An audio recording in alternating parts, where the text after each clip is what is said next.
All right. So I'd like to welcome everybody to tonight's stream of Tablebreakers, episode 6. I've got the invite sent out there to Garrett and Blaine. So hopefully I won't be streaming alone, although I can. Thank you for showing up for my stream. And for those of you watching this on the replay, I really appreciate you. I appreciate that. While I'm waiting for everybody to gather, a friend of ours in the Fandom Menace or in the Fellowship or however you wish to discuss it, the people who are common sense enabled that complain about Star Wars Episode 8, 7, 9, everything new with Star Trek, the people that have complained about that, we lost a member of our community this last week. And I'd just like to say I'd like to thank you, JJ. I didn't tell you how much I appreciated you while you were here, but you provided me a lot of inspiration this last quarter to step up my game and to get going. It sounds petty, but in August, when I was in the hospital with the iPhone connected to my hand, when I was in the hospital watching YouTube and everything else going on, I kind of got upset because every stream I turned on, JJ's in it. And every conversation with JJ, if you let it go on for half a second too long, he would double it back into Star Wars, what it used to be and how we remember it when it was good. And when I say when it was good, I mean 1982, 1983, 1985, and it kind of petered out. Garrett, get your material going. I understand you've got to do some tech stuff here in a minute. I started late thinking that the stream would be able to start at 7:30. All right, there's Kai. Sorry, I took so long. You're good, buddy. I can hear I'm you. good. I can't see you, but I can hear you just fine. Ah, crud. Camera got knocked over. I'm so sorry. Oh, you're good. But, yeah, Garrett's computer's being done, he says. But there's this guy named JJ, and his family found him unconscious and unresponsive on Sunday morning, I believe, or Monday morning. And it just kind of broke our hearts because the guy, he was a real good fella. Yeah. And he always tried to reach out, and he succeeded in things that professional psychologists and doctors and emotional therapy people should learn because it's their job. But JJ, for having all the challenges he had, and I mean, the guy was gifted in a way to where he could reach out and just talk to people, and within 5 minutes, he'd give them a spill in their guts. So, the memory of JJ, listen, buddy, I know you're with the Angels now, and I know you're probably irritating shit out of Gabriel and everybody else about how you think episode 7 would have been better with Timothy Zahn writing the script. We agree. We fucking agree, buddy. And God bless you and with your family. With that, I'd like to welcome my panel. This is Garrett and Kai. Get ready yet. There we go. There we go. How are you gentlemen tonight? I'm all right. Garrett, Within are reason. you finito on getting everything squared away with your stream stuff? Almost. Give me a second. Okay. While he's doing that, Blaine, you had a Yes. good week. It was good enough. I don't see you with any casts on, so I assume you did pretty well. Yeah. Just everyone at work has the cough, so. Well, it is Thanksgiving. I know, but I find it suspicious that a driver and all my managers caught the coof at the same day, at the same time. So we're all dealing with, the 10 days of nobody in charge. And yeah, it's great. I would celebrate that. Yeah. I don't celebrate the understaffing part. So, well, the good thing about being a driver, you can only work so much OT. That's true. The bad thing about being a driver is 70 hours is a long fucking time. It is. And I've been looking at, on average, 58 to 60. So, yeah. Yeah. Hey, Parrot Head. How you doing, sir? If you guys are on my channel on Discord, I would recommend that you say hello to Parrot Head. Oh, and hello. He's a heck of a guy. He's gone through some things lately, but he has got some of the hottest takes. Or he finds articles and stuff and memes on the web. You want him to be in your friend's corner because you want him to deliver you some funny goods at like 4 a.m. or 9 a.m. And he does that on a religious basis. Nothing wrong with that. Going to say that. No, nothing wrong with that at all. All right. Hopefully I'm looking for the right channel. Okay, cool. There we go. Paula Patriot says Smoody is awesome. He's referring to his favorite Star Wars character, whom I do not know. I will look it up. Did he say Hootie? Smooty. Oh, I thought you said Hootie. I was going to go, wait. Hold on. Where's the blowfish? Where's the blowfish? We need some blowfish. No, it is not smoothie. God dang it. Yay, autocorrect. Yeah, Parrot, not to mention the good porn. The poon, my bad. Oh, fuck. Here we go. So, past couple streams, we've talked about getting everybody. Yeah, Squeedy was from Star Wars Bounty Hunter. I remember that now.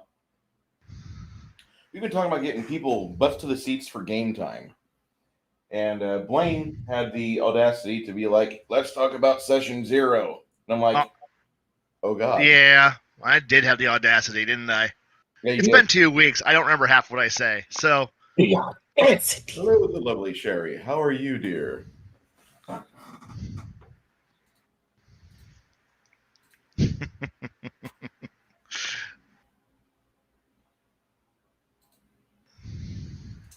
Sherry's a wonderful. She's a wonderful person that gets into a lot of the YouTube chats and the fellowship, and she likes to listen to everybody talk about their various hobbies and such. Blaine, if you could just take a couple minutes. Yeah. We have until 9:30. I want to go till 9:30. I don't want to really go over 2 hours, but let's not do 10. 10 always hurts. So 15 hours later, we're still going. God no. God no. I have work. We've shaken up Blaine and just set him down in front of people and rah. Yeah. Talk about what it is that you would do to get your session 0 going. What are you going to verbalize to the players and people that are interested but not yet committed? Well, honestly, my session 0s are always pretty much me just throwing it. Since I run in a continuous world where I've been running it for decades now, most of the time all I ever end up doing is just throwing a map on that I have that's on the paper. I upload it to the group and just tell everyone to go.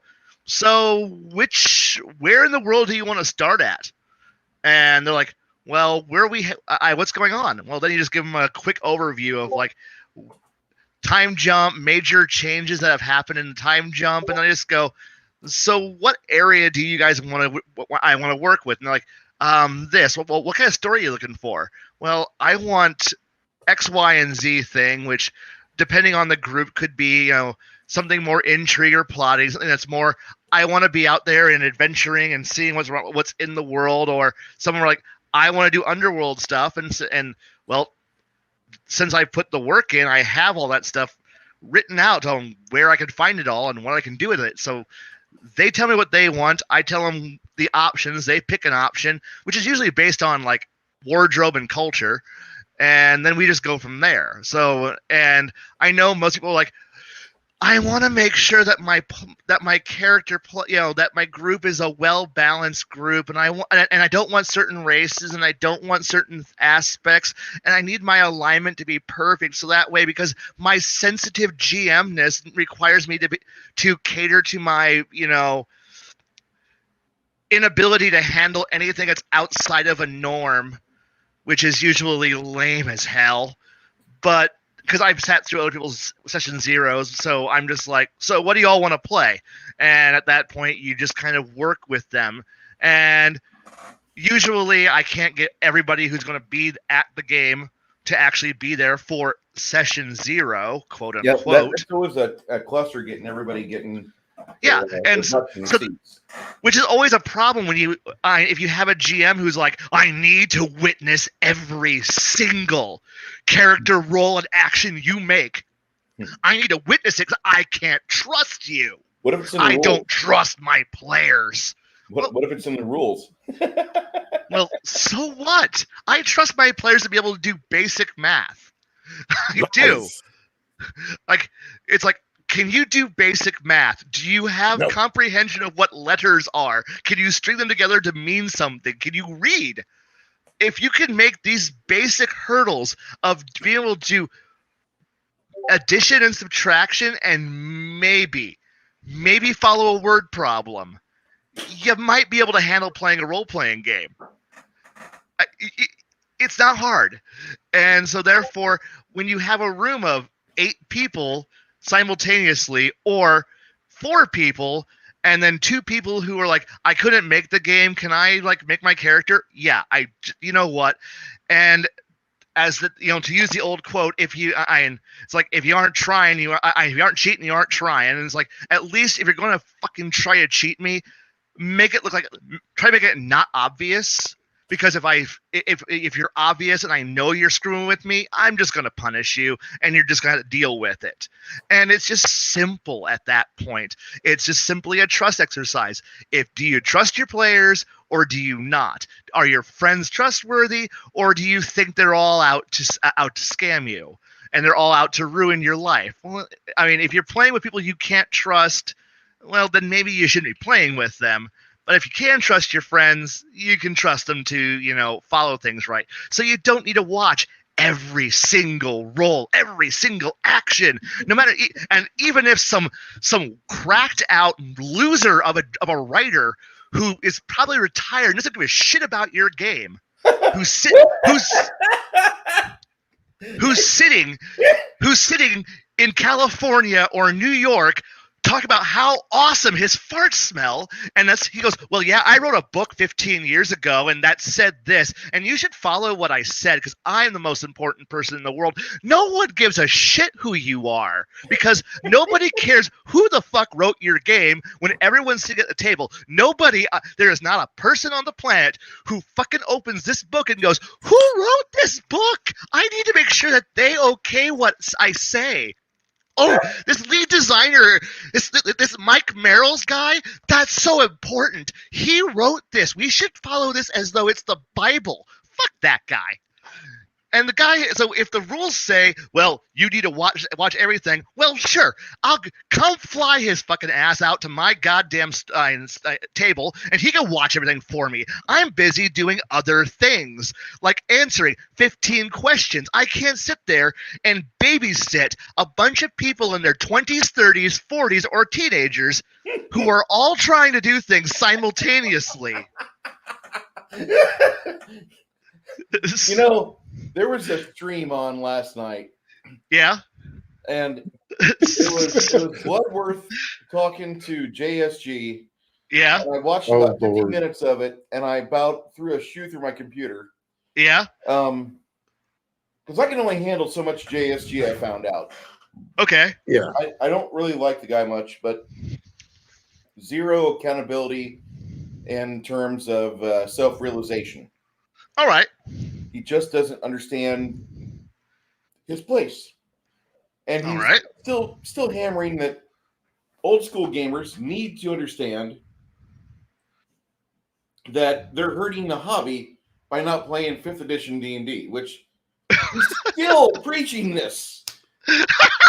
And for 2 hours, he talked about this. Now, mind you, he also got Bloodworth kicked off Twitch, so they had to switch over to YouTube. Who knows where that stream's at and what's going to go on with that one? But he said something, and so that stream's gone until Bloodworth figures out, boomers out where it's at, because sometimes things disappear on your PC. Right. But God bless it. Like, I watched 50 minutes of it, and I never wanted to choke another D&D player before so fervently. But he pisses me off so well, just in the fact that, like, no matter what the new edition of the game is, you got to just burn all your current books and buy only that, because that's all that matters. Even if it's written by blue hairs that have never rolled a D20 before, and they're telling you about dungeons and discussions and how to have 8-hour sessions for writing camps, and it just makes my bladder yearn for the sweet, sweet ecstasy of death from overpowered vodka. I'm so glad I missed this because I was busy, The only thing that JSG does is he creates hate clicks. And apparently Bloodworth got so... He got so many clicks, he beat out Tin Cars Tavern on their YouTube stream. I'm sorry, I only had the 5e books at hand because the only other fantasy book that I had... No, I didn't have it on fantasy book. So the only other thing I had at hand to try to be all smarty with is Twilight 2000, and that's the wrong game when we're talking about Dungeons and Dragons. So it's all right, but I had to bring that up because this happened 24 hours ago. Okay. Max and Joe were talking on the Gatekeeper stream, and we're like, why is there only like 3 people in the chat? And come to find out, like, there's hundreds of people watching Babu Frick. Sorry, Apollo. Babu Frick and ASG, not Babu Frick, Bloodworth. Sorry, Bloodworth.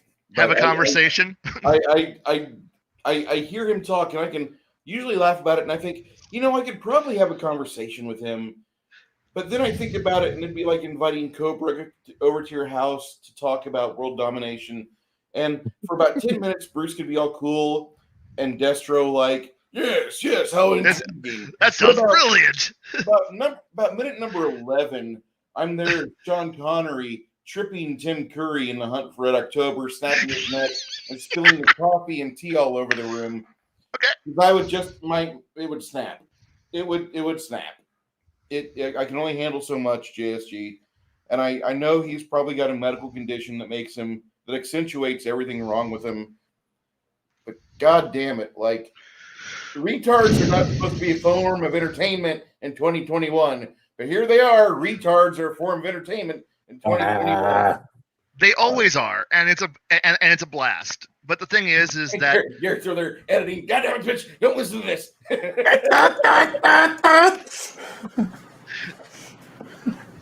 Where's my beat button when I need it? We're terrible, and I apologize slightly. I've got Vigo brewing some stew. We're going to release it in the underground river beneath San Antonio, and we'll try this takeover of San Antonio once again. Here's Vigo. Works. But yeah, you got your people that they come over for third ed or for fifth ed or for basic or for RuneQuest, whatever game it is. Right. Because go ahead. Honestly, when it comes down to it, is that often the people who are coming to your table, if you know them, are there because you, the GM, is a good enough player is a good enough person who's running the game that they want to be at your game. They don't even care what you're running. So if you're like, okay, I will caveat off this for one little detail. If you're going to a store, oh no, what? Sorry. No. It does matter because remember when you say D&D, you have to actually explain what gaming system you're using. I will admit, or people will get mad in a Discord for 3 hours. Look, as far as I'm concerned, generic like there's a joke that in my campaign I started running this thing under Legend of the Five Rings First Edition, and then I moved over to Besem, then I moved over to D&D Third, then I tried other game engines, and just whatever game engine works. The players don't care. All they care is that they get to play a good character, a fun character.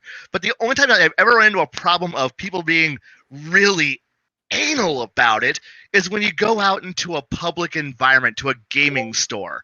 Then session 0 becomes really important, because at that point you need to be able to go like, greetings and salutations, I new people who want to play my game. We are going to be playing this version of Dungeons and Dragons. It is Pathfinder First Edition. It is using these particular books. If you do not use these books, if you use books that are not on my list of allowed books, I will be very angry, and I must watch everything you do because I do not know who you are. You are here to play at my game store. At this table at the local game store, and I cannot tell you no because you are at the game store, and the store manager says I can't throw anyone out, even though I want to. And this is how dull and boring. And well. And yes, you are not to lie during it. But the thing is that how many GMs during session 0 actually know what they're going to actually run? I mean, most of the time, it's like, I'm going to run this particular module set. And my one thought is, have you even read the entire first book yet? Do you know the first book of this 5-volume set? Well, I flipped through it once, then you haven't done your homework.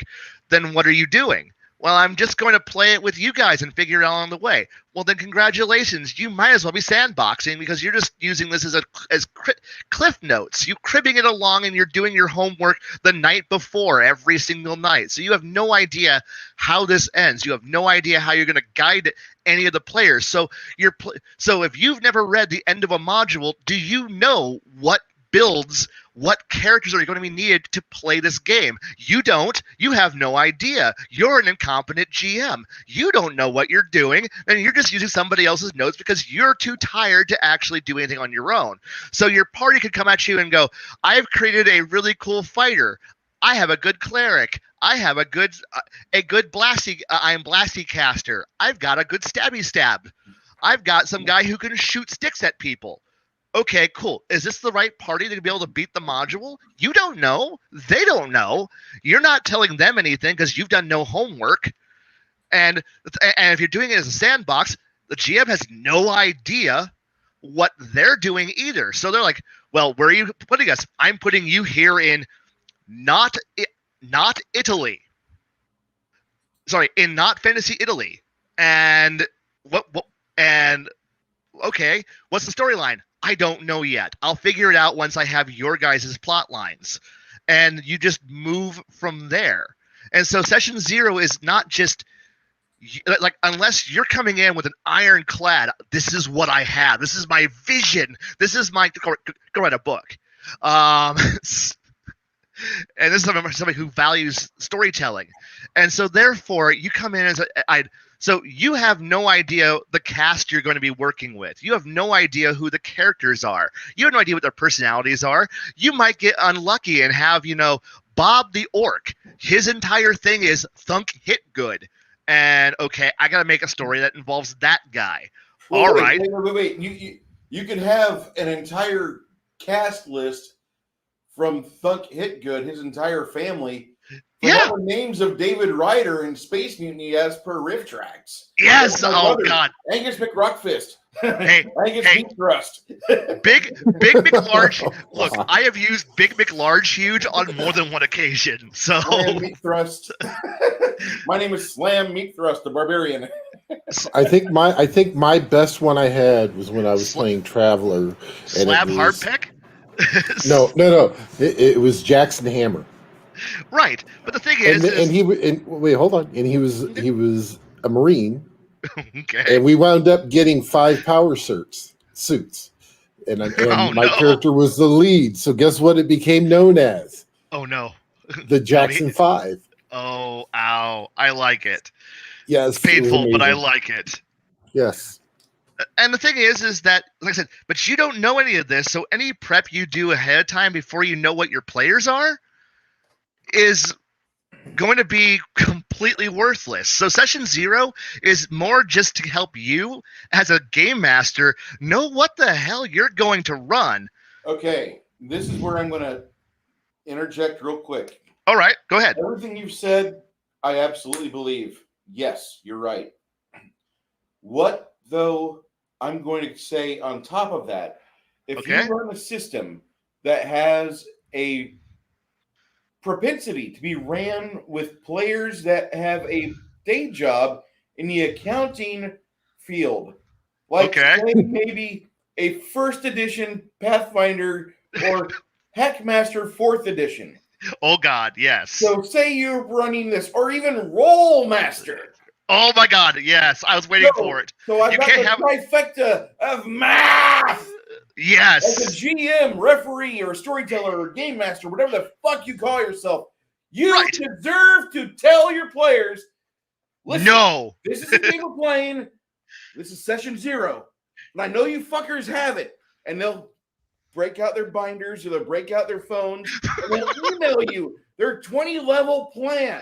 This is where I see myself in 5 years. And they show you the feat progression, the ability score drops. They will show you everything. God, yes. And they will do that. So for those of you that are going for rules-light systems, God bless you. I wish you luck. I don't know if you're going to have a good time or even run for more than a month and a fucking half. But if you run a chunky system, your players know that system, and they probably know it better than you. They do. They do. Session 0, where do you see yourself in 5 years? They're going to show you their character sheet, their character portfolio. This is me at 20th level. These are the magic items I'm going to be saving up for. This is what I want to play. But at that point, you should ask the question of, why are we, like, if everybody at the table comes to you and says, this is what we have, this is my 20-level plan, and you've already plotted out to level 20, and they all know the rules so well that they've actually so my problem is that I have, on average, usually 6 to 8 people that I'm trying to run for. Usually 5 show up in a week because of obligations, but there's a rotating door of about 8, and it's rare when we have all 8 there. So 5 is a party, cool. You know what? Attrition happens. You just deal with it. And I will get 3 people who go, this is my 20-level plan. And I'm like going, okay. And I've never had.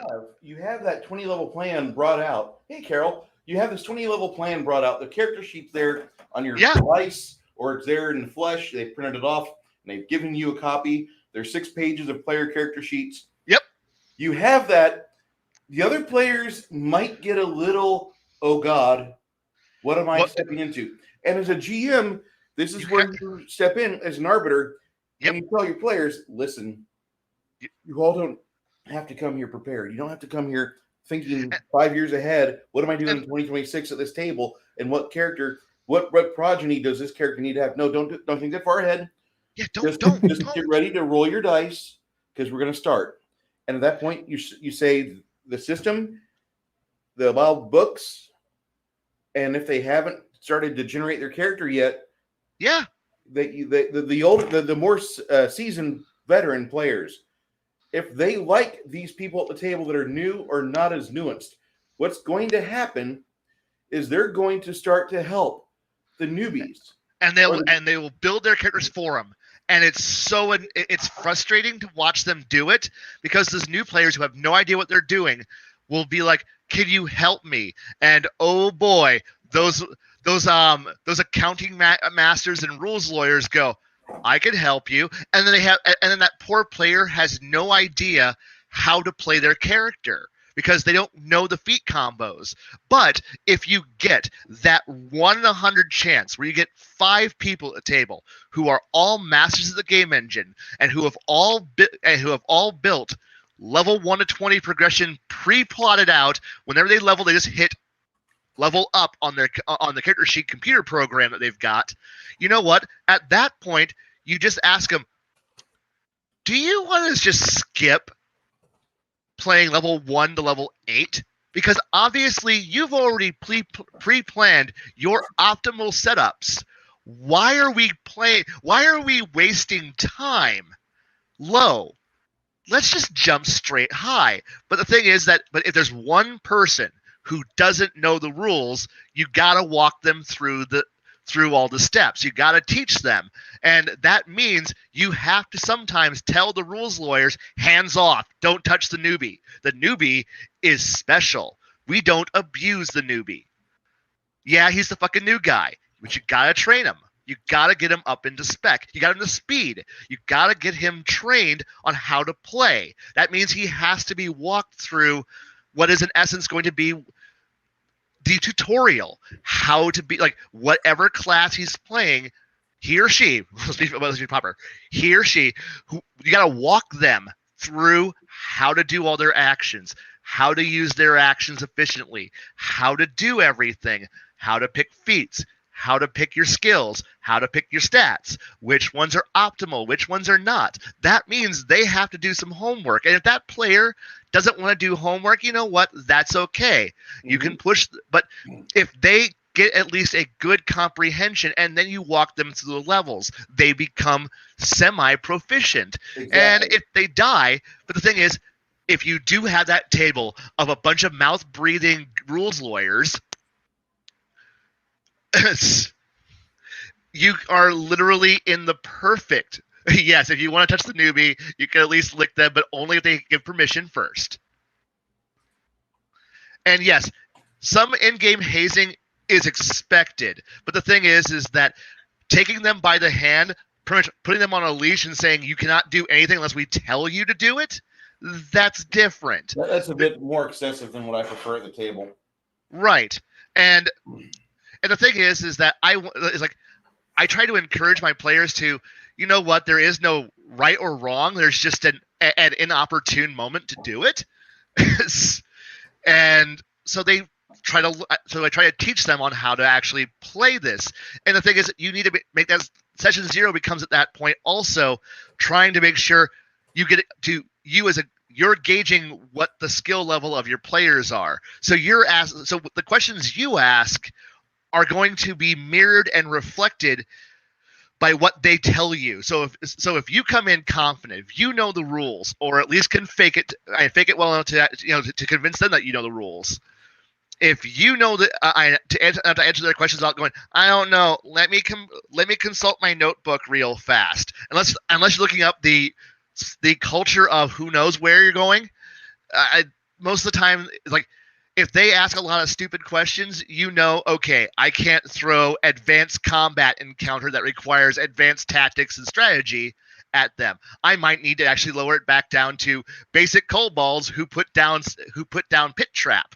And that might be where you have to start, because you got to work them into it. Meanwhile, you have that one player in the background who goes, I've already calculated everything out to it. I know all of my percentile chances to hit. So I only need to worry about if I'm going to succeed 70% of the time. So therefore, I'm not worried about it. Let that guy just do whatever the heck he wants and focus your attention on getting the new guy up to spec because he's going to enjoy it.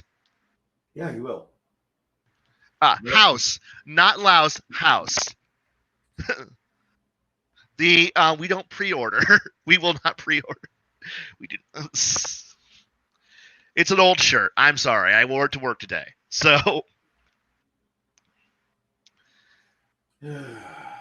I'm sorry I ran on a huge rant there. I'm so sorry. You're fine. I just threw the link out into the Legion of Myth Discord. And I'm going to put it in the Gatekeepers Discord too, because I know there might be people that want to talk about this. Might be. Don't know. Hey, who knows? Yeah, exactly. No. Hang that up. There we go. You guys still hear me? What? Boomer. What? I just boomered. Okay. What? Okay, boomer. Okay, boomer. Yeah, I know, Perry. The topic was supposed to be session 0, but it's just I'm a lord of tangents, so therefore. I'm just going to share my screen for just a moment here. So am I. Oh God, no. I don't want to have to deal with whoever this person really is. No. So this is I did some research with this. So this is research. actually one that I came across. It's in Reddit. Some of these are actually kind of funny. A lot of it is what we've already went over, which is like experience, leveling up, milestones, stuff like that. What's to be expected, etc. Then player behavior, game behavior, and DM expectations. I find it funny that the top 2 are alcohol and narcotics. Oof. Cal, the man that's on top there, Kai, that's Blaine. Yeah. I'm sorry. Okay. I haven't. So go ahead. Then, of course, it goes into, cell phones, whatever, digital devices that they wish to have at the table, consequences. Basically, something I do is I tell them that, I will essentially, if you're doing stuff that's not game related on your laptop, you're getting docked XP. Right. Up to half of the total XP earned for the night. Because I mean, there has to be consequences for it. So I mean, everybody's different on that. I've actually seen some DMs who said if you're caught, if they catch you on Facebook, etc., you get no XP for the night. Ooh, ouch. That's kind of rough, but man, I would prefer to have everybody's attention. Exactly, and it goes into the next thing is player attention. Now, what happens if the player is constantly distracted? If they're delaying a game, not paying attention. I mean, how many times have you've got the initiative order set, and then all of a sudden comes around, and then there's let's see, what am I going to do? And they spend 10 minutes trying to figure out what they're going to do. Pretty much. That's and consequences for that. I think really the cell phone digital devices are the biggest distractions at the table. Yeah, but I used to think that they were huge distractions, but there's a certain point now where I've realized that there's just too many people who have gone pure digital anymore that they're a necessary evil, that you're going to have to police it. You just can't help it. And that's what I said back when I went over the digital phones and stuff. If you're doing stuff that's not game related, so if you're on Facebook, right, unless you've got a group chat with everybody and you're having your own conversation with everybody at the table about tactics, and you don't want the GM to hear it, I've seen that before. I have several of those actually. Each of my games actually has a dedicated chat room just for that purpose, so that way players can converse and pass notes throughout the week, or more often than not, secretly conspire amongst themselves away from my attention in a private chat room. Then go, we got a plan now, and here's me. Oh, thank God, you actually have a plan. I'm so happy for you. And then it goes into disruptive topics. So real life topics like religion, politics, porn, or sex. Oh, those okay at your table? I mean, the off comment about depending on the group that you're playing with, if it's a group you've been playing with, and you guys can joke around about certain things. Usually, my biggest thing is religions and politics is a no-go. Yeah. Leave your religion and your politics, because I don't want anybody butt hurt because so and so thinks so and so they don't like because they think this way. I mean, and it's something that doesn't matter.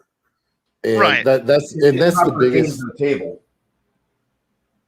Say again. If it's not pertaining to the table, let's minimize that. And I'm guilty. I'm guilty of the religion and politics third rail at the table a lot. My bad. You know what? We all have our views. Can't. It's very hard to put those up on a shelf, but there's a certain point where the only politics I want to talk about is the politics that's happening in game. So, exactly. I want to know what's the guild doing right now, or what's the price of rice as we go into fall. What's going on with the local economy, and how does that pertain to the people right at the table? How does that intersect with their lives? Or how is what's the current religious ceremony that's being set up? Like, what holiday it's approaching for us religiously? How is that going to offend the celestial bureaucracy? And yes, I do have a celestial bureaucracy going. In game, that's one thing, but what this is talking about is more the real life stuff. Yeah, but bring that in. And it even comes to. And it even comes to the point of even sexual orientation is in this too. My biggest thing is that when I'm looking at especially sexual orientation, somebody being gay, straight, bi, trans, whatever, if that is only a small piece of what makes up that person. Right. Unless that's going to be like, sorry. And if that's going to be a deal breaker for somebody at the table, then they're not looking at it the correct way. Because we should be looking at it as we are all gaming together for one purpose. Yeah. You leave all it's kind of like like when I'm at work, I got agents who I coach and they say, oh, well, I've got this going on and I got this going home. I said, leave that shit at the door. Just drop it off at the door. When you sit down at your computer, this is what you need to be focused on. And it's the same thing with the game. It's easier to get these people to focus on a game when you have more frequent games, like once a week. If you're only doing it like me once every 3 weeks or once a month, it's kind of hard. You need to let your players decompress for 30 minutes and let them talk to each other before the game. And then after 30 minutes, let it be like, listen, we're here for the game, and I know you guys want to talk. Listen, we will talk plenty, but I want to do 6 or 4 or 8 hours or whatever the typical game length is. And that's another thing with session 0. You want to discuss how long are we going to be sitting at these tables in game. Yep. It's something that you want to give that, because sometimes people, they have these priorities outside of the table. I don't get it, but they have priorities and they have to do things like family or my goldfish or something. And it's like, I guess we should have scheduled breaks. Go ahead and get a Zoom call to the wife and kids and let them know you're still doing pretty good. And you'll be home probably tomorrow morning about midnight. Don't do that as a DM. You're going to have an empty table.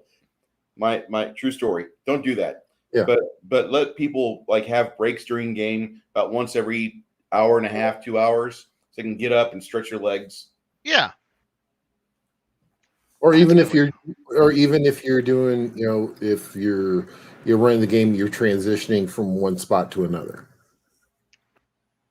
Usually what I do is definitely before a big fight, I'll tell everybody, okay, this is where we're pausing the game. Everybody go ahead and take a quick 5-10 minute break, get a drink, smoke a cigarette if you need to, everything else. So it's, that way everybody can get their stuff done and whatnot. So, then they can come back to the table and, be able to figure out what we're going to be doing in this upcoming battle.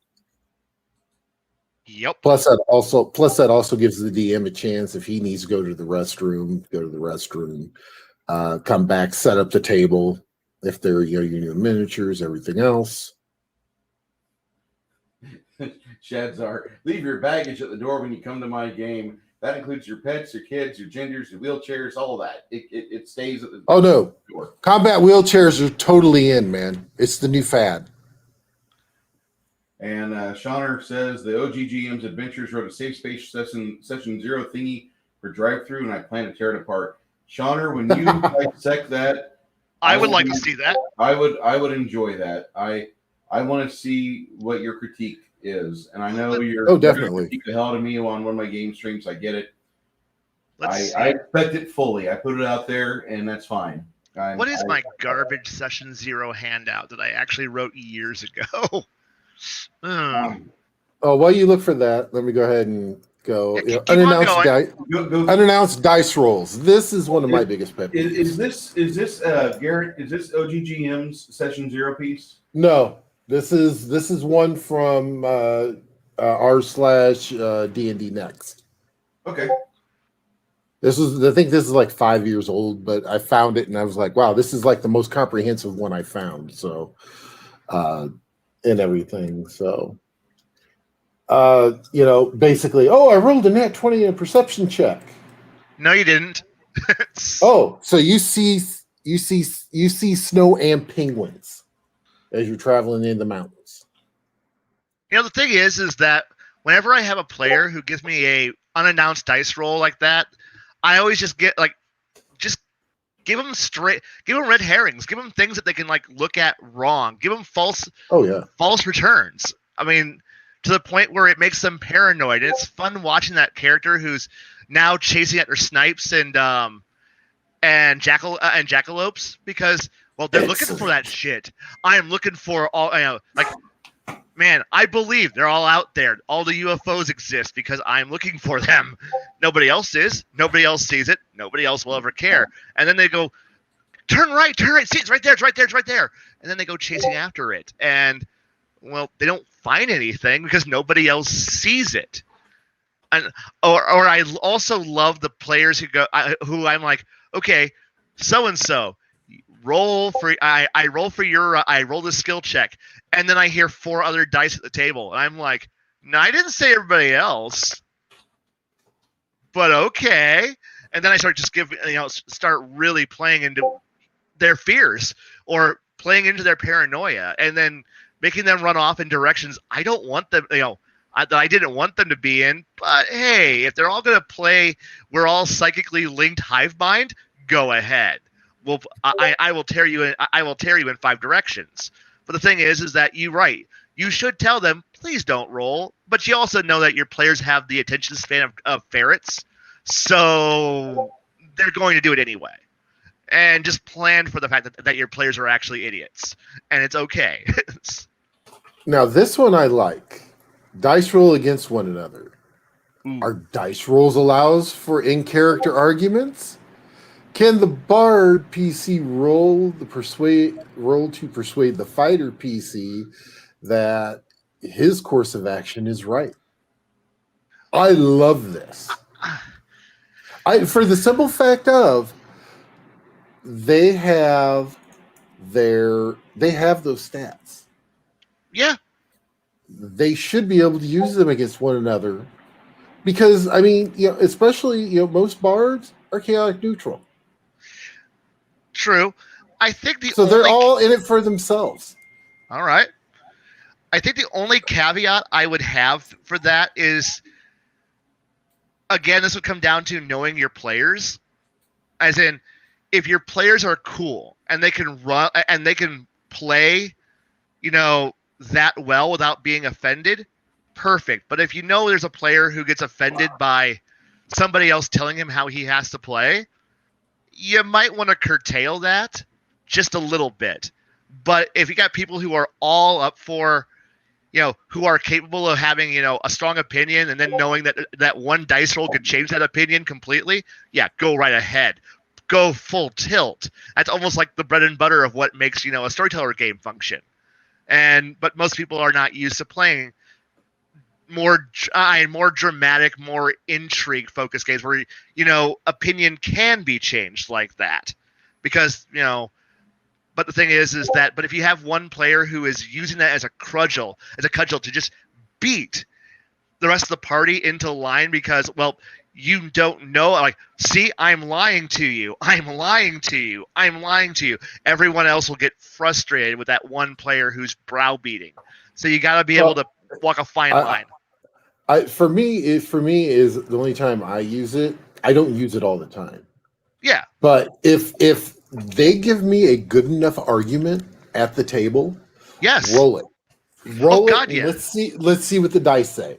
I'm not saying that it's it's going to be everything we do.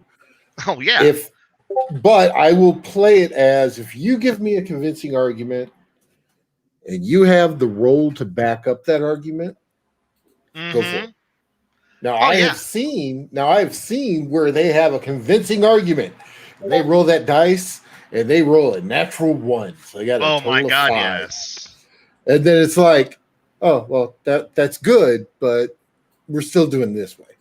It's just like, it's the live by the dice, die by the dice type thing. Right. PvP, I think that pretty much is self-explanatory. Most DMs, I don't think, do PvP. There are exceptions to that. See, the thing here is that I have my way of handling PvP is simply this, where I normally have the you don't, unless it's come to a point where there is no logical conclusion besides a fight. So it's not one of these things where I will just say no immediately to, I stab this guy in the back. I stab Bob in the back. For what reason? Because no. But if there's been multiple sessions where the two characters have been butting heads and ideologically the two have just reached a point where there is no way of going forward without the party fracturing and collapsing, if these two continue to exist, that's when that's the point where I go ahead, murder each other. And then I will go out of my way to set up a good encounter, set up a battle that's going to happen, and let the fight actually go and work. And I definitely do not allow it to be, I stab the guy when he's not looking and he falls over dead, because I've rigged the entire world up to kill him. And that's cool, but at that point, I'm a referee, and I have to remind people, you always have to leave a chance for the play, much like the GM advice of, you don't build a trap that the players can't escape. There always has to be a way out of every trap, out of every situation, that if the players are smart, they can escape. Therefore, when two players are fighting, or one player setting up an ambush, they are actually setting up an encounter like a GM. So you have to remind them of, you have to leave an opening, a chance for the other player to have fun, to actually make this encounter an encounter. So you can't create a vice-like grip where there's no way to succeed. There's no way to escape. It's 100% success. You can't stack the deck that much, because that's unfair. And your fellow player deserves to have a fair encounter. And so by putting that strict a law in place, my players have actually been decent at finding solutions without having to resort to PvP, though it has happened because some players just are not motivated by anything short of raw violence. And if violence isn't working, you're not using enough, as some people might say. But this is simply the truth of, but when that moment happens, you gotta make sure that it's clear, there is no escape from this, guys. You're literally killing each other. And I don't think one of you is going to bring the other one back. And they're like, oh, yeah. And I'm like, okay, I'm out of the way now. Go ahead.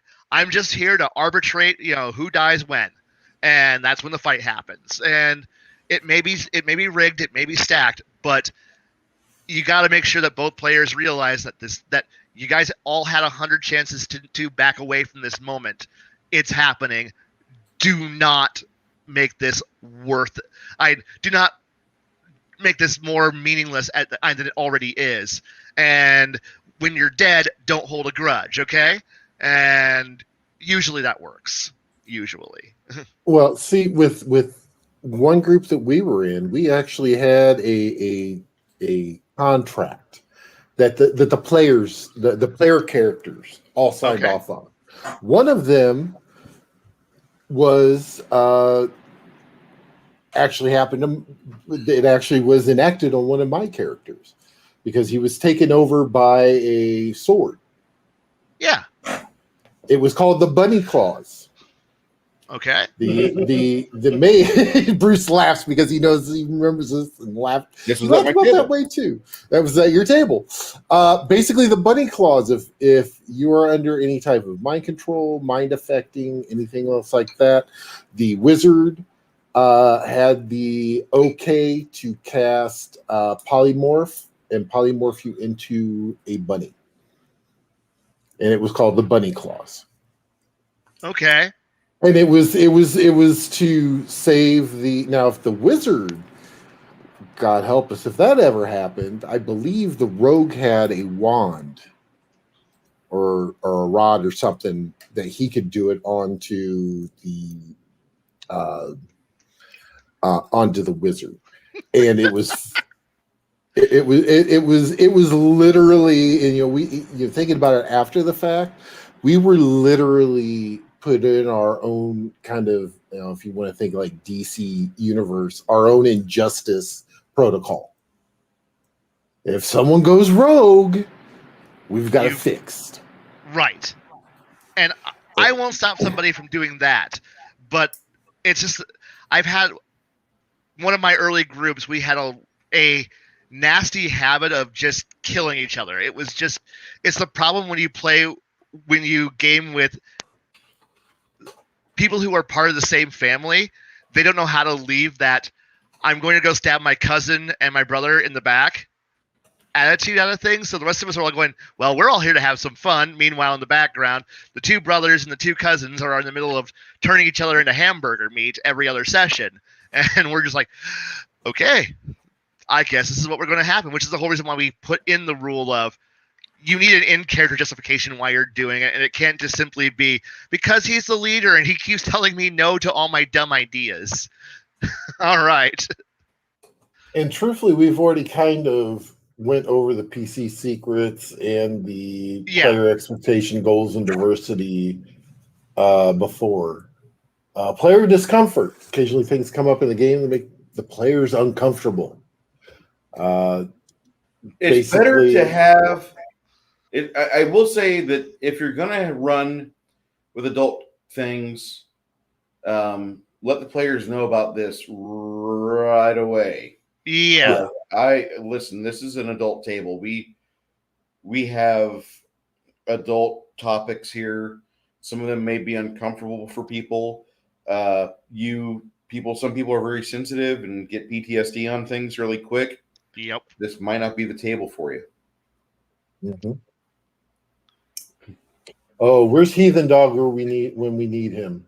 They're playing what is that? City of Villains right now.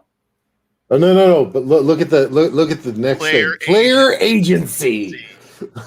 Oh, my favorite. Truthfully, I think anybody who's been around any of our discussions before know exactly how we handle player agency. Yeah. Handle player agency. So yeah. Game balance and fairness. As a DM, how are you feeling about balance of your game you're playing? How will you handle the DM handle and counter balance? Will you occasionally be thrown into deadly encounters? Will you? I can't read. Reading is hard. Constantly be throwing only deadly encounters at the PCs. Well, yeah. Well, Perhaps you part feel of it. this is kind of a sandbox campaign. Players can stumble into ancient red dragon lair at level 1. Duh. They can There always should- run. There should always be that point where the warning sign should be there. When you're heading towards somewhere and it says danger minefield, you should stop. There's probably a minefield there. If you Hey, go Bruce, to a place, does that work? The danger minefield? That's Minefields do work. You can have a half TPK off of a successfully placed minefield. I will say that. Yeah, You'll have okay. a mine go off, and it'll probably take out the legs of somebody, and they'll have to have a person on each side of them. So you're going to have the dungeon be a lot more crawly than what it was beforehand.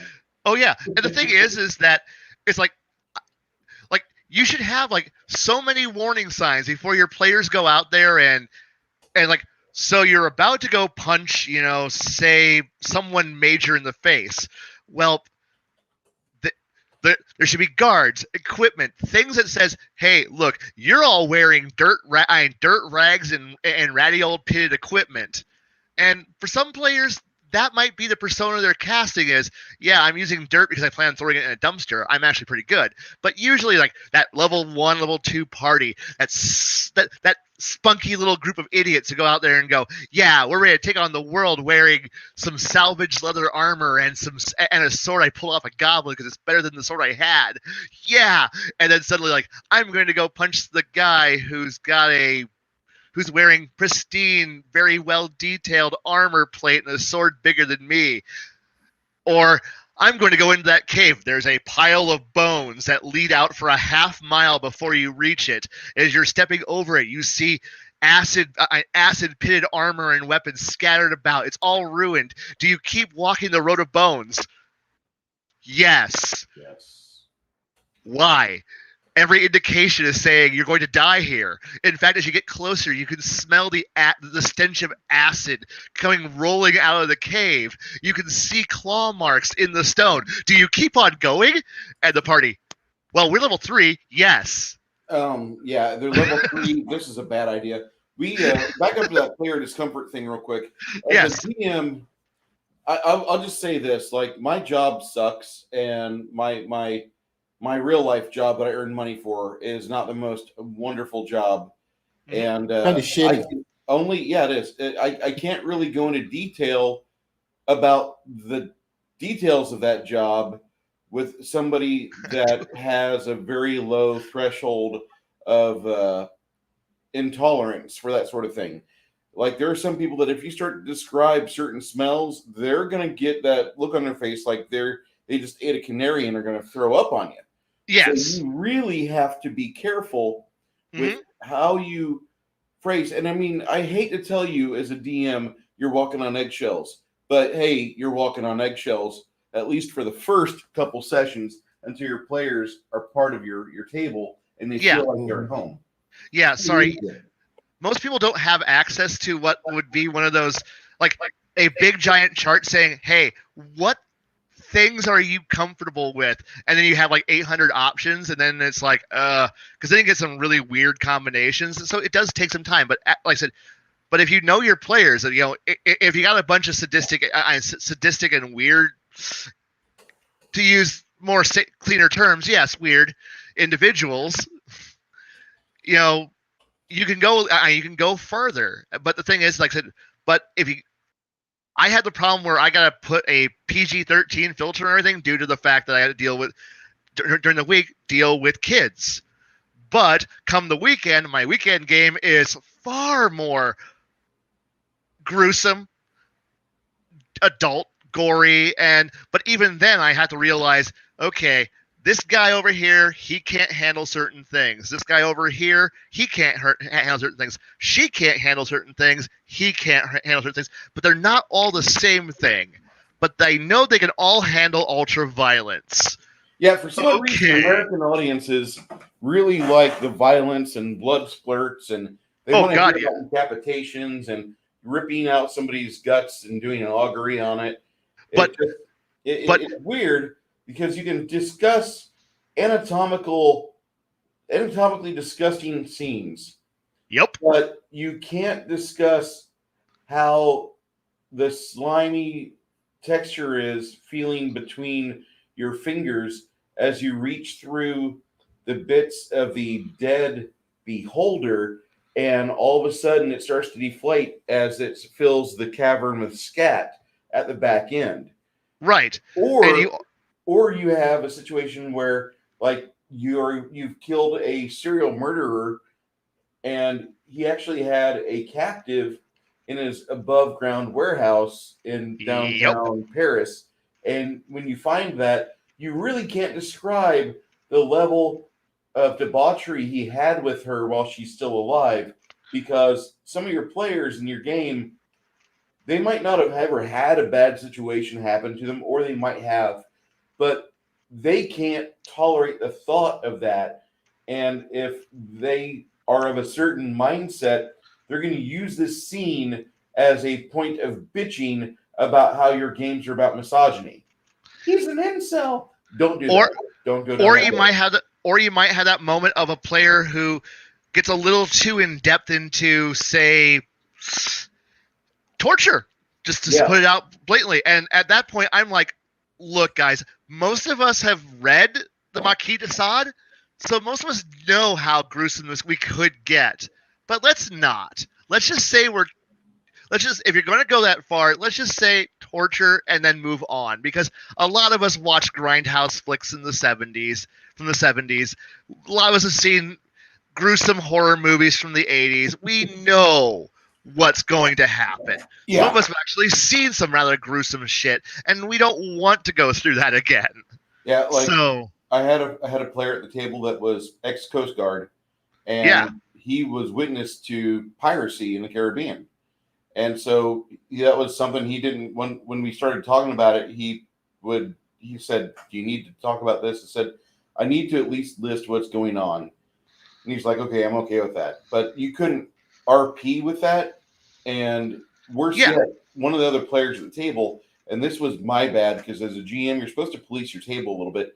One of the other players, when they were out smoking, started talking about how he wanted to do stuff to the NPCs in the game because he just wanted to see the Coast Guard guy react. Oh, and that is one of the things you got to put a foot down on that stuff. Yeah. Oh yeah. Like you can't allow that, because it's like, as much fun as it might be to indulge, you can't have a player walking away going, "Oh, I don't want to come back because you made me uncomfortable." Yeah, exactly. And I have had far too many sessions where not due to like actions of my own, but actions of other people at the table, where I've had to take people out on pretty much 3 to 5 hour drives out into the countryside, where I'm sitting there as the one, they're in the passenger seat, and I'm going, look, we're not going back to my place until I'm not taking you home until we work out the problem. And but because of my attitude towards, I want to know what caused you to have this moment, so we're going to work through this. Because of this, I've had a bit more exposure to psychological problems than I've wanted to deal with, but but I took on that task, that job. So I took on that by being the person that they can open up to, but that allowed me to take their hurt, their problems, and go, hey, someone's player number 2, stop that. And why? You don't want to know. Okay? You just don't want to know. And most of my players are respectful enough to go, fair enough. But the thing is, unless you want to lose a player, and since players in real life are hard to get, even when you have a waiting list, if you don't try to actively save your players and pull them and keep them at your table, you will lose that player, and then they will go and say bad things about you, and you will lose your waiting list of people who want to join your table, because you will get a bad reputation as a storyteller, as a group, as people to spend time with. And these are my friends. I don't want them leaving in a bad state. So it is coming down to, you need to set boundaries, and that's important. Session 0, set your boundaries, enforce them, but realize that if you set boundaries, you have to work hard to maintain those boundaries. You need to work hard to maintain the respect that they're going to give to you and that you're going to use for them. You have to show that if they're going to that your rules are worth their time and following, and that you respect their time on that they are going to give to you. It's a two-way street, and it's not just simply I'm God, I said so, do what I say. I'm sorry. Sorry, I don't mean I leave you bare. I'm bored, Garrett. So That's all right. In here, you have to keep harmony at your table, and you're not going to be able to control the actions of your players, especially what they say when the game's not going on, being on social media or in a group chat or whatever. You're not going to be able to control your players. Just accept that. But you can tell them like what your agenda is, what your intentions are with the game, how you expect them to behave towards each other should be at the very worst as a professional. You might have to work with each other. You don't have to like each other. Oh. And you're probably not going to keep a table that has animosity between the players. You're not going to have that. You're going to have that for about maybe 8 sessions. And once somebody gets a good, jab in at somebody, okay, I got what I wanted done. Yeah, we're all 6th level, and I was enjoying the game, but Tommy's in it, and I don't like Tommy. And they leave. Yeah. You're going to have a small revolving door of players if you run a really good game. But you want to have a group of people that really enjoy the game. And it's nice to have a waiting list for your table, but that's not always necessary because you would rather prefer to just keep the ones – you want to keep your arms wrapped around the players that are there every week, that are dedicated to the game. And you're never going to have a table that lasts for maybe 20 years. No. You might have different players go in and out of that table, and that's what I'm referring to. You might run the same game in 20 years, but you're not going to have the same people because people move or they have changes. No. You'll have a new semester pop up. Yeah, Blaine is over there as honest. He's like, dude, you cannot plan on this shit. Oh no, the people who I started running with are not the people who I'm running for now. I think I've had I had 2 players stuck it out for 14 years, but then life took them away. I've had some players who left and have come back, but I've had a cavalcade of personalities and people who've come through, stayed for 4 years till they got their their college degrees. Some people stayed for 8 years and then got their master's degrees, and then they went off to go do their lives. Like, it's like for me the world is more important. Like, the world will just keep on going. You're just part of it. You're just putting your stamp on it. But the thing is that because of the fact that you will never have one person who's been at your table for 20 years, 25 years. If you have that group, if you have a player group that you can say you have 2 people, 3 people who have been at your table for 25 years, I would say you might need some fresh blood, but congratulations for making it that long, for having friends who stuck it out that long. And I've got Brooke and Chris that are celebrating their 5th year with me. And we're in multiple campaigns together. That's fantastic. That's something I think if you like the table, if you like the game, that's kind of what you want to shoot for, is where you're having stupid anniversaries like that, which is nice, I wasn't expecting it. I was not expecting it. And with the table that I just like last year dissolved because COVID, we had played together for 4 years total. And when that broke up, I hurt from that. I was not happy with that at all, but I had no control over it. That's something you have to deal with as a GM. You say goodbye to people all the time, but you have situations will pop up and you just have no control over it. You have to say goodbye to players. And so if you can hold on to players, that's great. But it is okay to lose them, because if most of the time they will stay in contact with you or even come back to your table, like what you just described. Now, I want to address Shadzar's little comment of why the hell would someone who's been playing at the same group for 25 years need anyone new? Just only for a new take on things, just for a new perspective, because a lot of times when you see a group who's been they're set in their ways and that they only think of this is the solution that works. And you know what? It's worked for a quarter century. Keep going. But for some people, adding that one new person who comes in and goes, but why are you doing it this way? Maybe you could try going left instead of right, or do something different. And that could actually breathe a little bit of fresh air into the story, into the game, into your play style. And that could suddenly spark new interest in old players. I've had the fun of watching old players who've been playing forever get introduced to who thought this is how my group works. This is how all my other groups have worked. And then you put a new player into the mix, and they come in with this new, a new perspective, a new attitude, and it comes with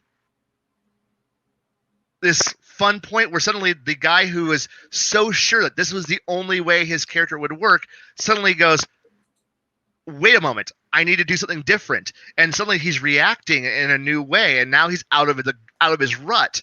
And suddenly he goes, that 20 level build I gave you at the beginning of the campaign, I might need to modify my plan. That suddenly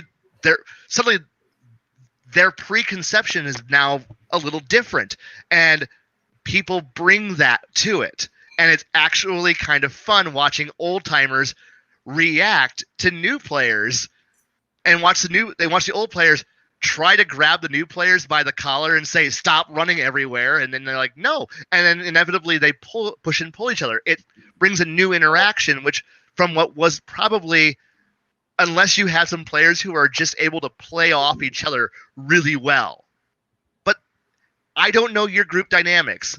I just know I like injecting fresh ideas and fresh blood into my game to shake up my take on things and to shake up other players' takes on things. So it's always about trying to make things constantly evolve, constantly change, constantly test old perceptions and preconceptions, so that way they're forced to think of a new way of going at a problem.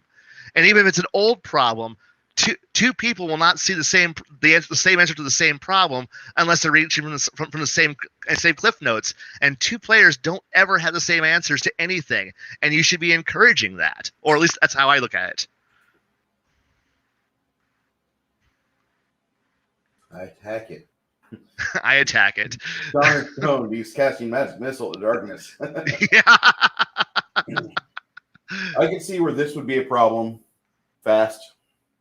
Yeah. Wow. No, I'm not from the 70s. I'm just mostly from the early to mid 90s. So, but newsflash, that was almost 30 years ago. Why are you gotta start cussing at people? Jeez, we're trying to have a wholesome show here, and you're sitting here cussing at people, calling them old. What the hell? It's not like I had a birthday yesterday. I'm so sorry. I hope it was fun. Yeah, It was all right. Good. Thank you. This is this important? What I had here? Hold on. Let me. I give up. Is it? Probably not.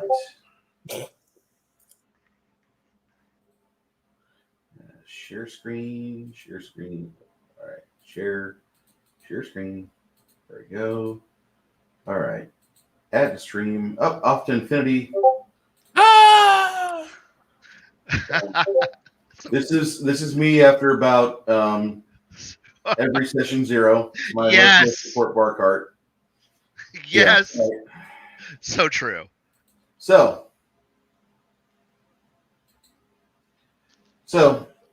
with you've got your comfortable topics, you got your uncomfortable topics.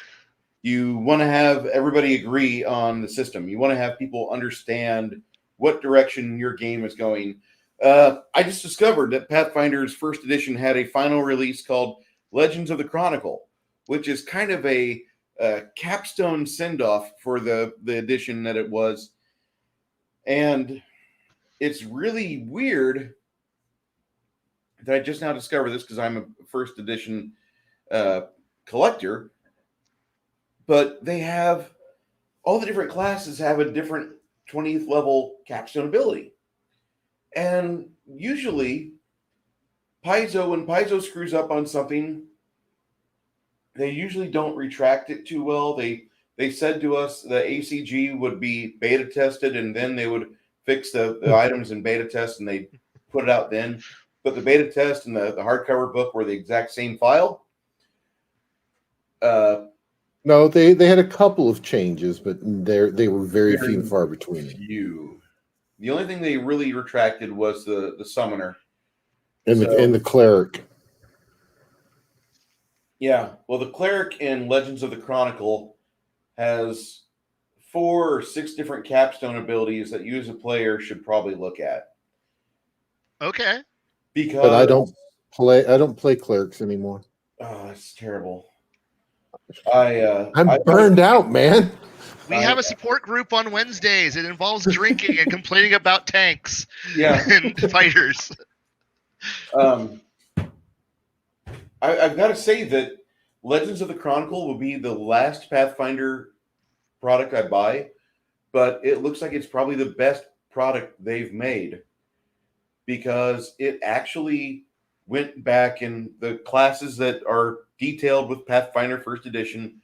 They really do their best to give all of the character classes something to strive for, which as a GM, you automatically want to do, but it's very rare where a company will give you a character build and they say, here's some options for you. We don't know what you want. And they do that with mages, with wizard, with cleric, fighter. They give you so many different options in that book. I'm going to be having to buy this because it's that fucking good. I've got to have the hardcover. I must. And it is one of those things that I think if you're going to run Pathfinder or any version of 3rd edition, look at it. And the reason why I say that, it's during our Session 0 stream.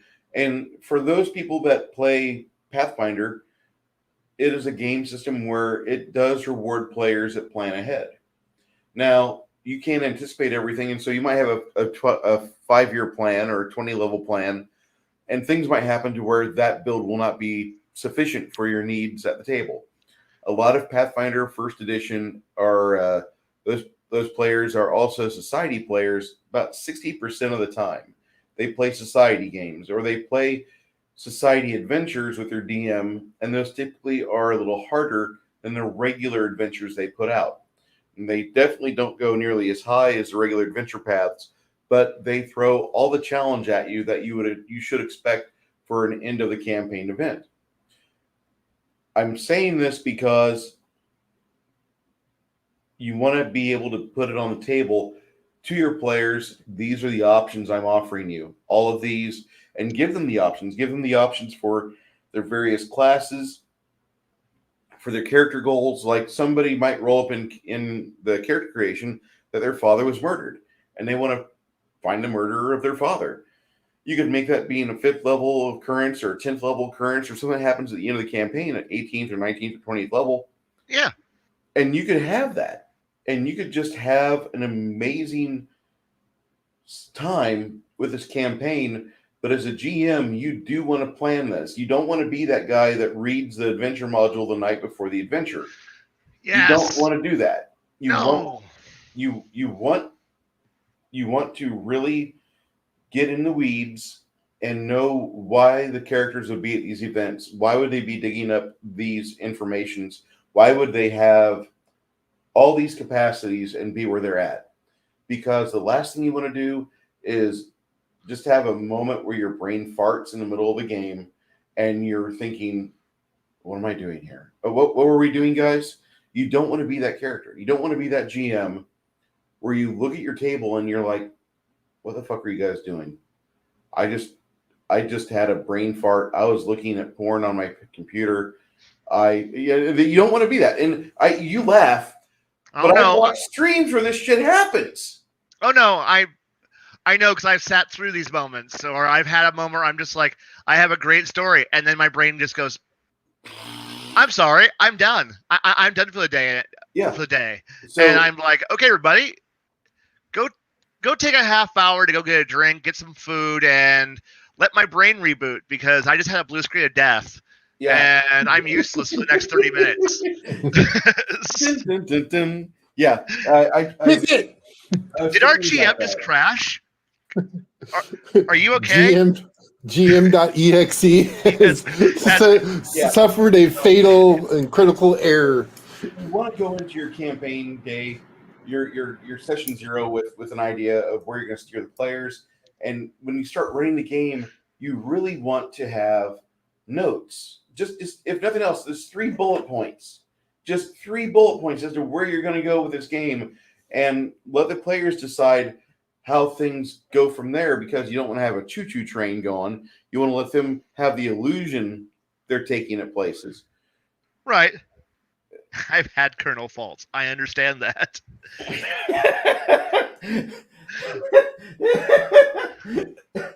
So that was bad.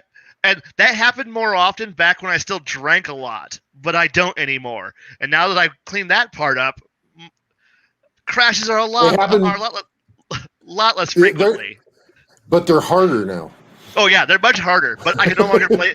But I can no longer blame it on bourbon anymore as the why the crash happened. So. I know chat's talking about Traveler now. I think one of my favorite rules or favorite tables for Traveler is actually the Scouts Brew table. Ooh. Where you get drunk and then random shit happens. Then you wake up and figure out what happened. Oh, God. Yes. I've had 2 characters die in character creation for Traveler. Mm-hmm. They're always so good when they do. Because you're pushing the luck and you're trying to see what I could get away with, and then you don't. And it's great. My character was one term away from retirement, and then he got hit in the head with a ship. It's great. Hit in the head with a ship? What? You just died in character creation. You just got to come with a funny reason, like, so why did my guy die? I don't know. Write down a good reason, and then it's like, I got hit in the head with a spaceship. How?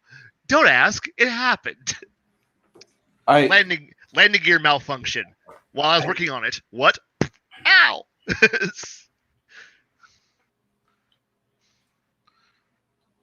We can have an entire 2-hour session where we just try to create characters in Traveler.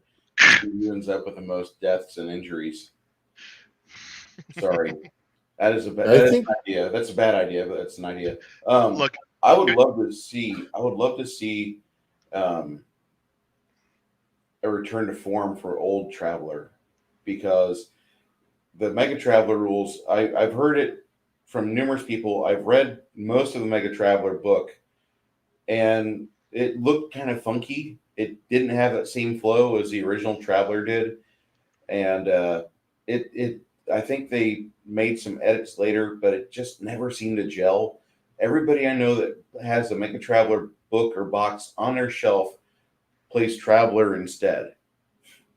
So it makes me happy that people are talking about Traveler right now.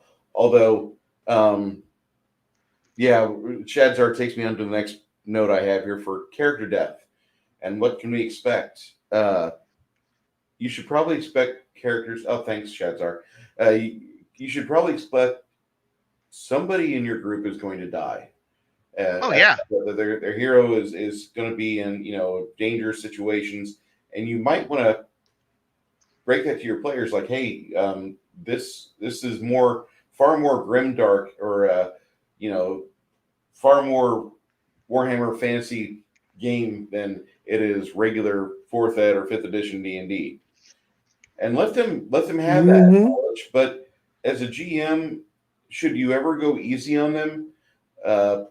As somebody that just had a half TPK happen, I gave them the option to go forth and have certain death, or they had an option to abide by the NPC's rules that he said. And most of the party was willing to go away. The paladin, however, said, well, while we're here, let's just do this. And so half the party was willing to die, and they died.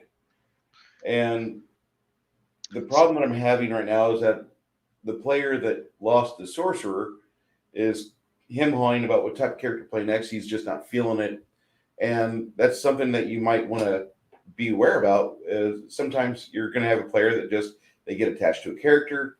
And for about 2 or 3 sessions, they're kind of out of sorts as they're trying to figure out, how do I play this game? I'm not at the same power level as the other players at the table. I don't want to be a wuss.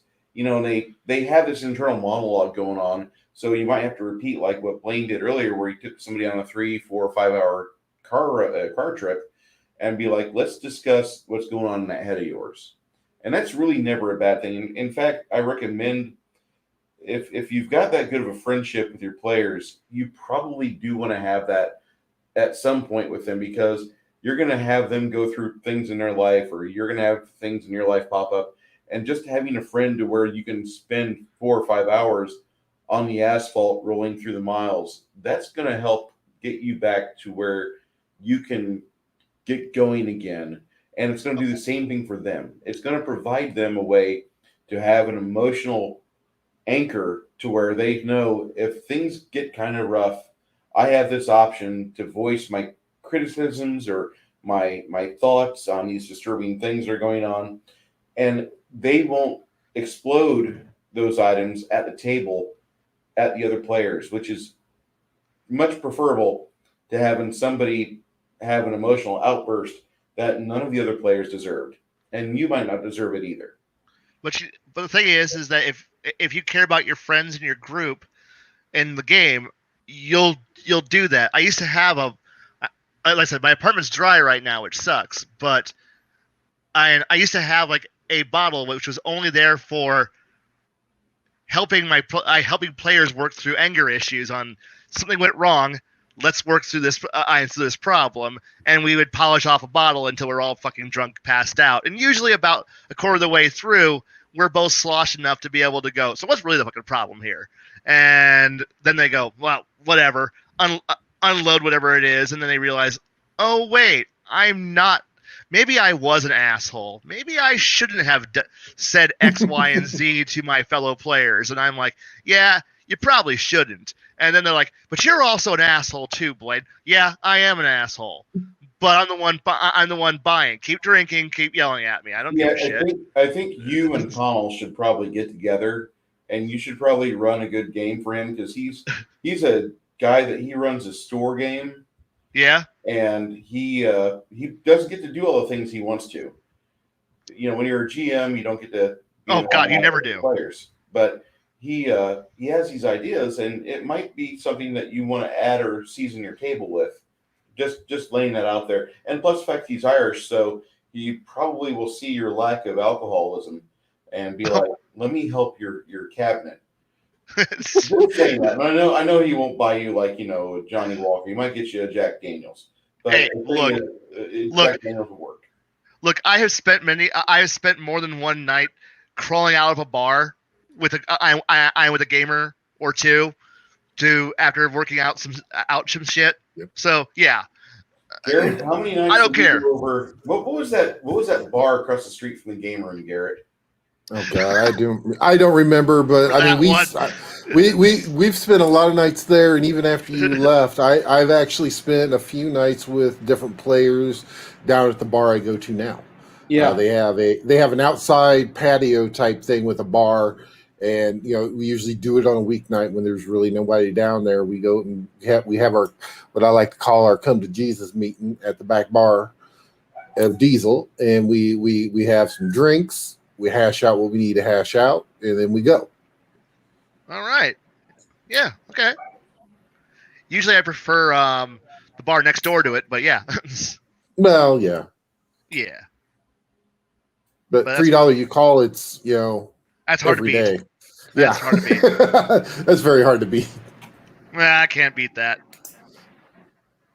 And I will say that I know we did have 10 people in the chat, and I will say, chat, thank you for being here so far. Yes. Now we're Yes, down to 5. definitely. I didn't mean to have attrition hit me as halfway through like this, but I will say that the game has always helped me get to know people in life, and if it wasn't for gaming, I probably would not have the rich friends that I have now. And I mean rich, whereas like they've enriched my life. They've completely changed my outlook on a lot of things, because whenever things were really rough, they always did manage to kind of help get me pointed in a direction, and I would be able to go there.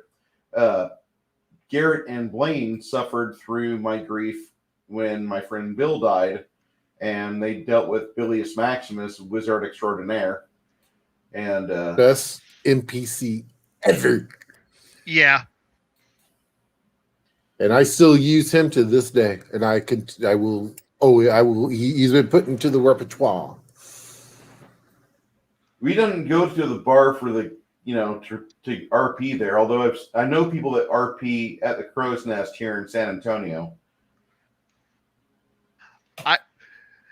That's the one rule that I have if I end up taking a gamer or two out to the bar, is we leave dice in the car. You don't bring them into the bar. I do not want to have anyone, while I'm sitting at the bar polishing it with my elbows, going, I'm going to roll. No, we're not here to play. We're not here to play. We're here to vent. God damn it.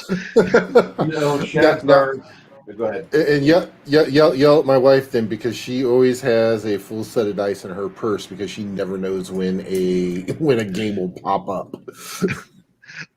True. Yes, I do. I do have a slide rule at my desk, just out of habit. That's funny. I will say that the thing that, as a GM, when you're preparing for session 0, you really just want to be able to read your table. That's going to be like my big all caps instruction for anybody that wants to learn how to run a game that lasts longer than 6 sessions or even 2 sessions. Learn how to read your table. Learn how to read your players. Do they get along with each other? Do they know each other? Are they able to coexist at the same table? Is there this constant dick measuring where they're doing this? And you want to have a healthy table. I really actually think that you want to be able to leave and let them discuss things for a few minutes while you use the restroom, or you get a smoke, or maybe you get yourself a drink of water or something else, whatever. You can trust them not to be strangling each other. You going back again on trusting at the table, like what Blaine said earlier, I trust my players to create a character that's legitimate. You should be able to trust your players to where they're going to treat each other and your table with respect. Yeah. And if you don't read it properly, you're not going to have a table for very long. No.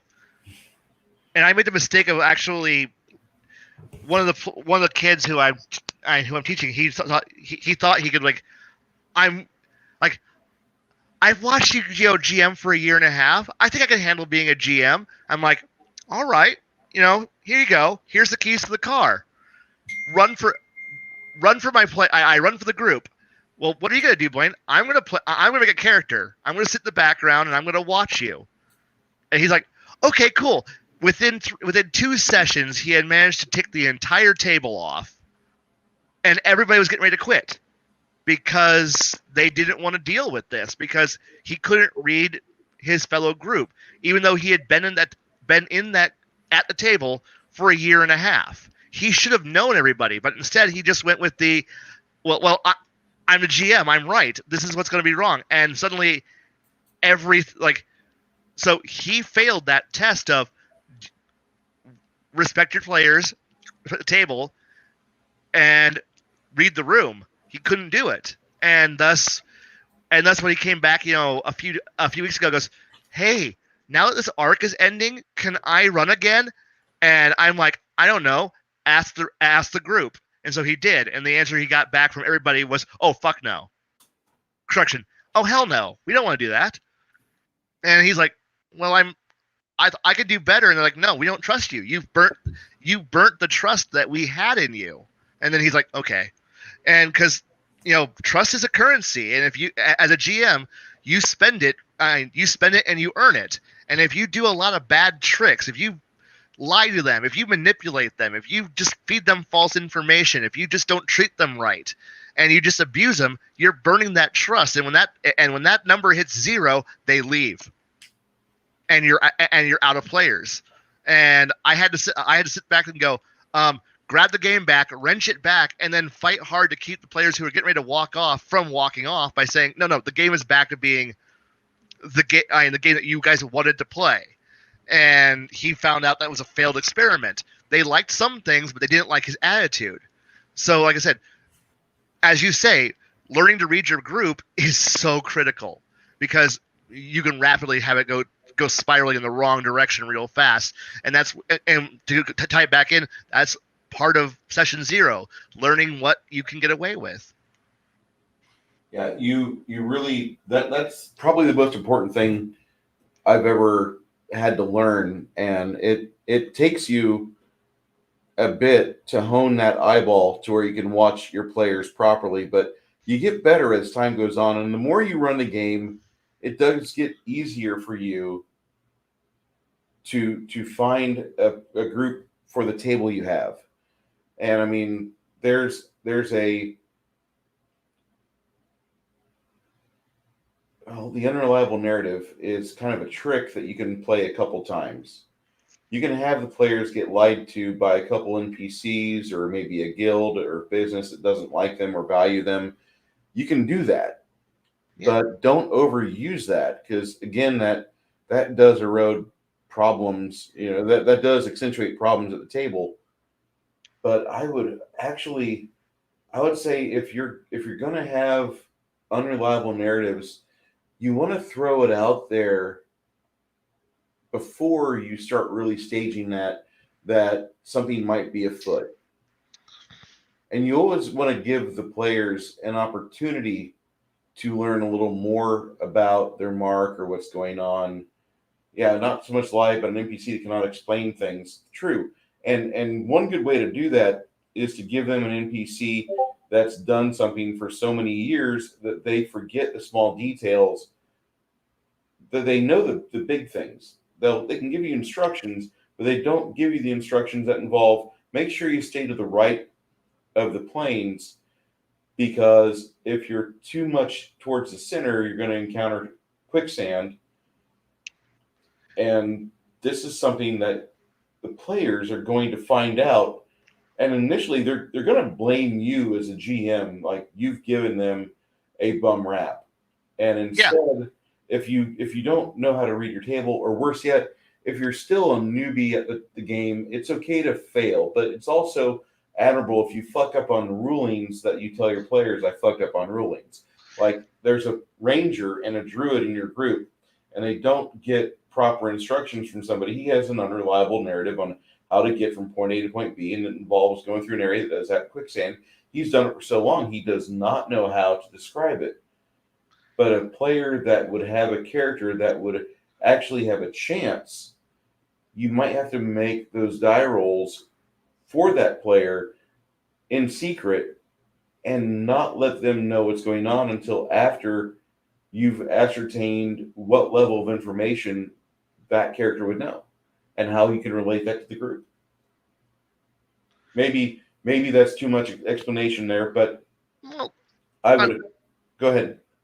Well, another thing that you can also look at is that if you also got to be careful that if everybody has a certain, like, if their lexicon, like the language that they're all used to using is a certain way, So if everyone goes in saying, if we all know this is how it is, and then if you just change the meaning of what of words of certain words, like how they're perceived, what they mean, and then you punish your players for not knowing the change that you just implemented. So say if you've never encountered something that's like, this is the God of truth, and you go up to go talk to them, and then it's like all they do is tell lies. Well, if you've given there's no clues, no help on how to warn them of what's going to happen, and then you punish them for not knowing, then you're not doing your job very well as a game master. Like, you didn't provide any clues, you didn't provide any hints that something is wrong. So say I'm like a better example. If everyone knows what a car is, and then I park a pickup truck out there and say, keys are my car, you're gonna go out there and look for a car. And then when you come back saying, I can't find your car, and I'm like, you dumbass, you motherfucker, it's a truck. See that huge F-150 out there? That's mine. Why didn't you find my truck? Because you said it was a car. Oh, and then if you get frustrated at your players for not being able to read your mind, to read your definition, that's on you. That's on you for not being able to keep up with what's going on. So if you change things, you gotta make sure that you clue everybody else in on the joke. And so if three people are in on the joke and two aren't, you can't punish the people who are not in on it, because that's not fair. You're going to create animosity and anger that's going to linger like a cancer, and it's going to grow. It's going to eat your group. It's going to destroy it. So again, that's to bring it back to INT session 0. You need to establish what your lexicon is, what terms you're going to use, what you're going to do, so that way everyone's on the same page. So that way nobody's going out there looking for a car when you want to say truck. So there you go. Sorry, I just didn't mean to go off in that direction. So you're good. If you get too far out in left field, I'm going to try to bring you back. I know sometimes when I talk, I wish I had a double of me to be like, hey, that's too much info. Bring this back a bit. Or you're going in the wrong direction, Bruce. We need a shot collar for him that we can just, for that's like on his leg or something, that we can just hit a button and it shits. Oh, okay. I'm done. I'm good. I'm good. Yeah. I will put some. Well, and then there's other times where we still just shake him up and just send him off over the internet. Yeah. True. I need to step away from the PC for just a moment. No worries. Go ahead, guys. And we're getting near wrap-up time anyway, so we should start thinking about closing statements. So that way we don't go to 10 o'clock again. Lies! We'll always go to 10 o'clock. We usually do, but 10 o'clock forever. You know what? All right. I don't know how much longer I can stay energetic, but okay, I can do this. Oh. But yeah, I'm sorry I've been going off on so many weird tangents, but there's so many ways you can take any of these things to help push how you run things, and they're all actually setting agnostic. They're rule engine agnostic, and because you can tailor anything, all of these to fit whatever you're playing. Mm-hmm. Oh, real quick, I'll go ahead and throw this in Bruce's chat, because there is a link to my YouTube page. Yeah, I don't have one. I'm sorry. Still won't. Maybe one day when I have a microphone that isn't, a potato, a tin can and a camera that isn't powered by potato, I'd actually think about this, but I don't. The mic isn't bad. Okay. It's the camera that's powered by potato. And then there's my Twitch. So yeah, I'm probably going to take a small break after this, and then I'll be back. And I'm not sure what I'm going to play. I think I'm going to tap my buddy over in New Zealand. I think he wanted to play a little. I don't know if he's playing right now. Is he on? No, he's not. It is 10 somewhere in the British Empire. Somewhere. Yes. But not here. But yeah, Oh, we were talking about doing some Deep Rock Galactic tonight, so we well, might that sounds. It looks like might fun. actually do that. Yeah. Let's see. So with He's back. He's back. Oh, God. Oh, I'm shoot. back. Let me walk away. You guys continue to talk shit about me. Oh yeah, we're so doing that. I have no idea. StreamYard. I don't get money off of YouTube videos anyway, Shad. I don't have enough traffic, so I'm not worried about it.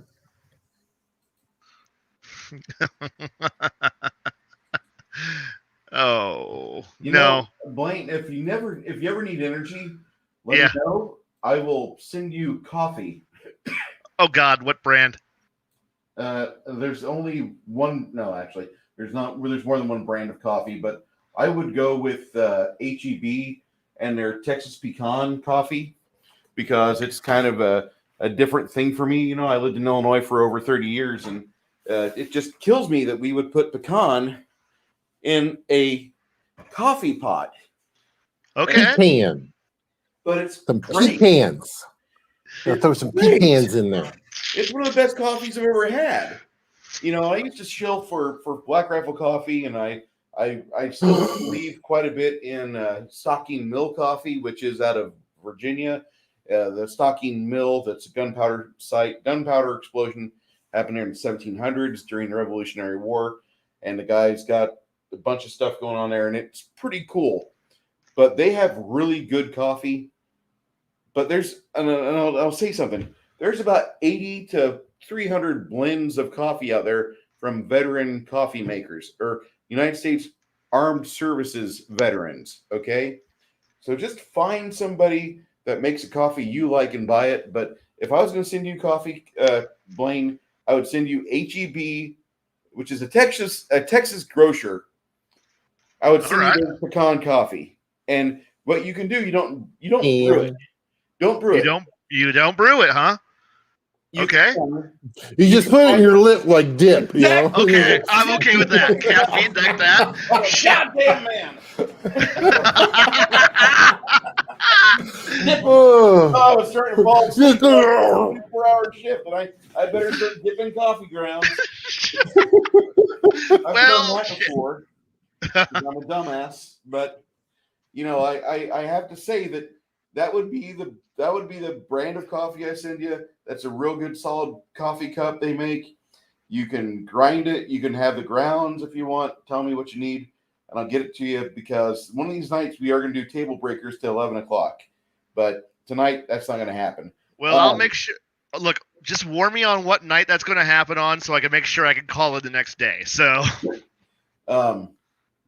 Shedzer is giving Garrett some tips on YouTube. You need to disable the age restriction on your videos. Not only need setting to make it not for kids. Age restriction will demonetize your videos anyway on YouTube. I know. I don't get enough through traffic to even worry about it, so I'm not worried about it right now. You'll start to grow. You're not a bad streamer. You'll start to grow. Yeah. Don't worry. We'll be here to sync it for you. So that's what our job is. Just to let you guys know, as a GM, whenever I do session 0, I mainly have already got players that I've ran with before. So I don't even have a true session 0. The things that I'll spill out to the players is here's the conventions we've got. Here's the one sheet of rules that I changed for this campaign. Maybe this campaign, you know, for a +1 magic sword, it doesn't do +1 magic damage. Maybe it does a D8 magic damage. You know, maybe it does stuff like that. So I just throw that out there real quick.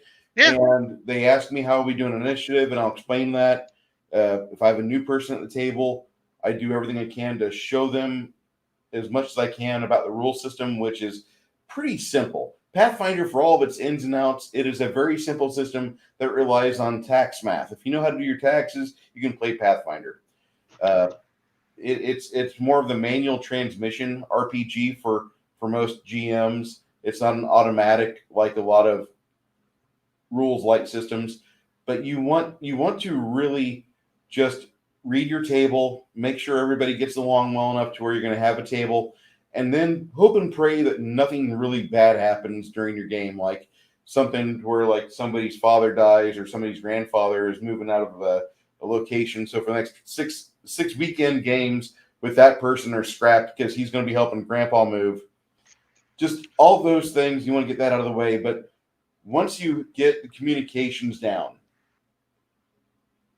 session 0 is just a walk in the park where at the very worst, you're going to be creating characters and players will be trading information. They'll be talking about things. If it's a crunchy game like Pathfinder, most of my players know where they want to go, what prestige class they like. Last campaign, they want to go that direction again, which is okay. I'm not going to say how dare they, but I Get want out of your comfort zones. Yeah. Yeah. And you do need that new player to jump in at your table to shake up your table from time to time, because you will otherwise have like the Knights of the Dinner Table where Brian always plays a battle mage.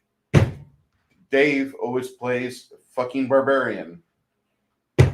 Sarah plays Justina, the knight, or paladin. And you know what these guys are going to play. Yes. Now, one thing you can do, and I recommend every GM try this at some point, do pre-gens for players that have been with you for like 2 years. And just create a character, give them some backstory, some hints and tips, maybe a couple levels if you're going to start off like 3rd or 4th level. I don't recommend that all the time. I like starting at first of every campaign, but I have not been faithful to that rule.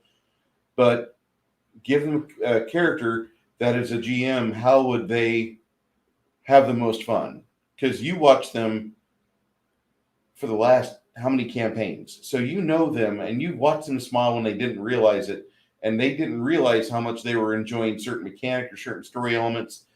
But for one table, if you have multiple campaigns together, for one table when you have those friends together, it's kind of cool as a GM to do a best of or an all-stars type of game table where Chris is going to play a magus or he's going to play a wizard.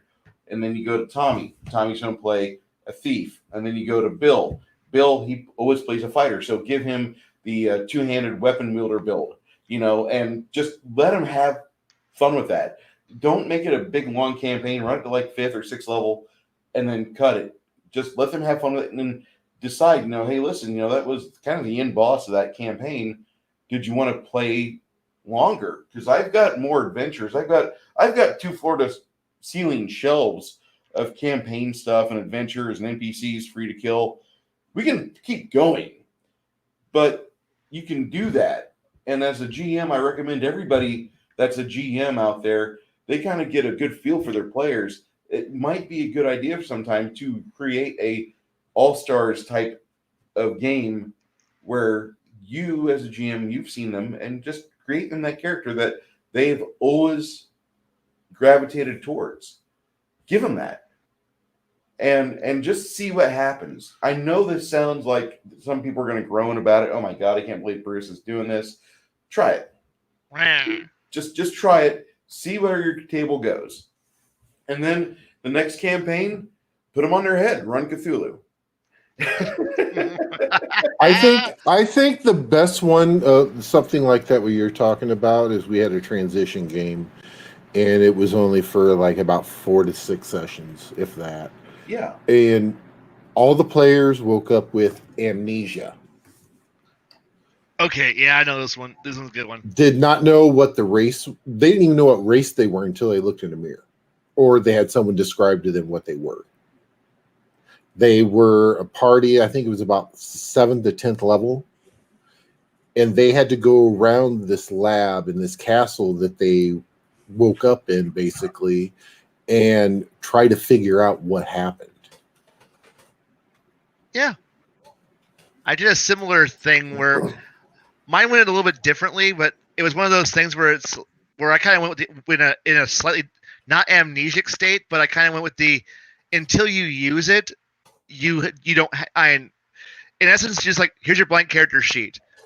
As we as we play and as we describe, you can fill in as you feel, but until you use it, it's not locked in stone yet.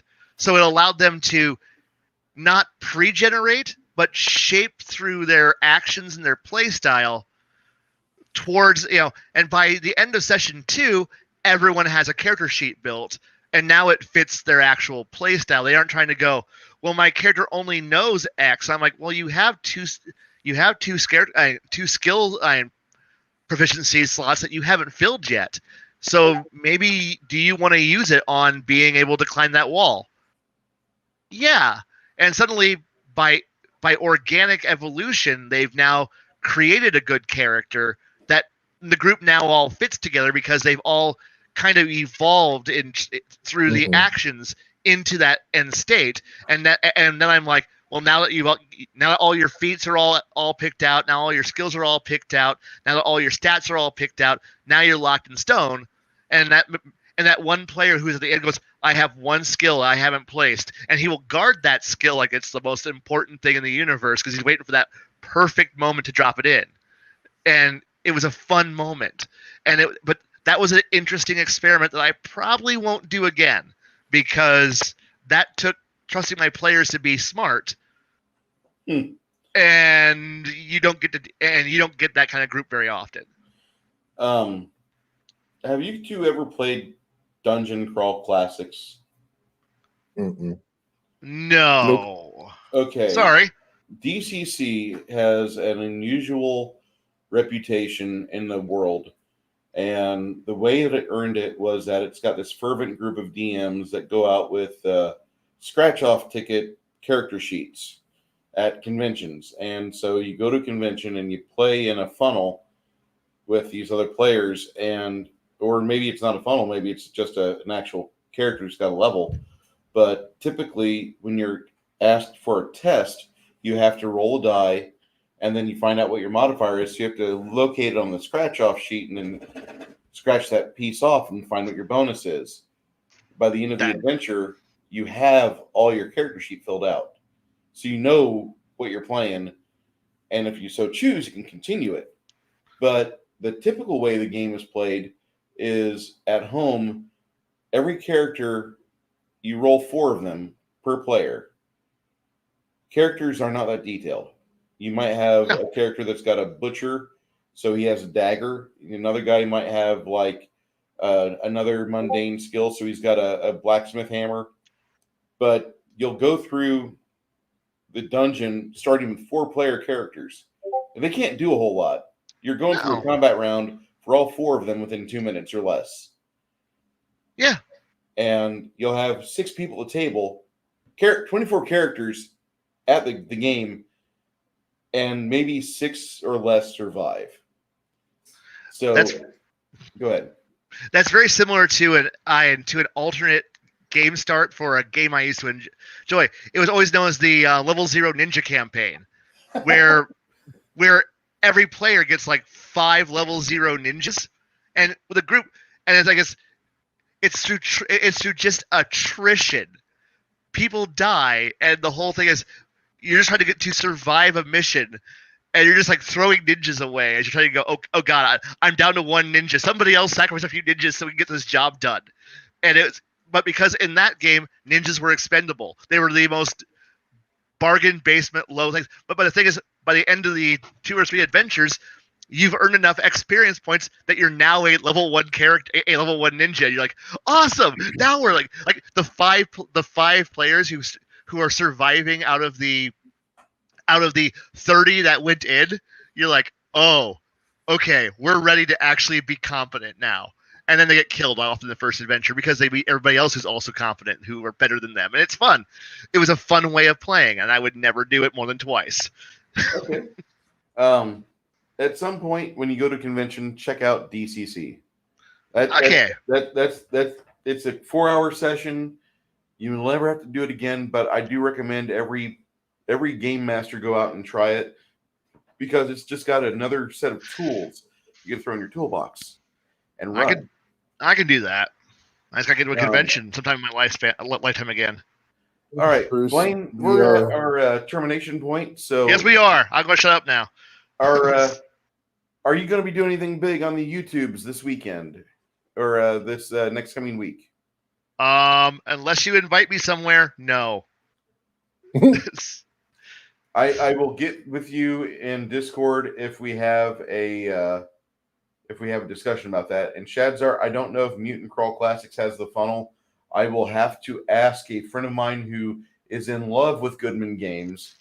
And I found out tonight that Goodman Games, if they did not do Kickstarter being the one thing that it initially was really cool, but I'm tired of Kickstarter. If Mutant Crawl Classics and Dungeon Crawl Classics was focused on full-time by Goodman Games, and they did not do the Kickstarter for their giant D&D adventures that they're reprinting from first edition, they would be the third largest role-playing game company or publisher in the market. If they did not do Kickstarter, they would be the third largest. I think the first is WotC, and then Paizo, and then it'd be Goodman. But you got anyway. So I was a little upset when I heard about that because I hate Kickstarter now. Anyway, I don't want to ramble. Garrett, what do you have going on the next 7 days? Actually, right after this, at 10 o'clock Central, PM Central, I'm going to be coming back with a buddy of mine in ZT&T. He is from New Zealand, if you didn't figure that one out. And we're going to be doing some deep Rock Galactic on Twitch, so make sure you come check us out. You want to post your link? I already posted the links in the chat before while you were away at the restroom or whatever you were doing.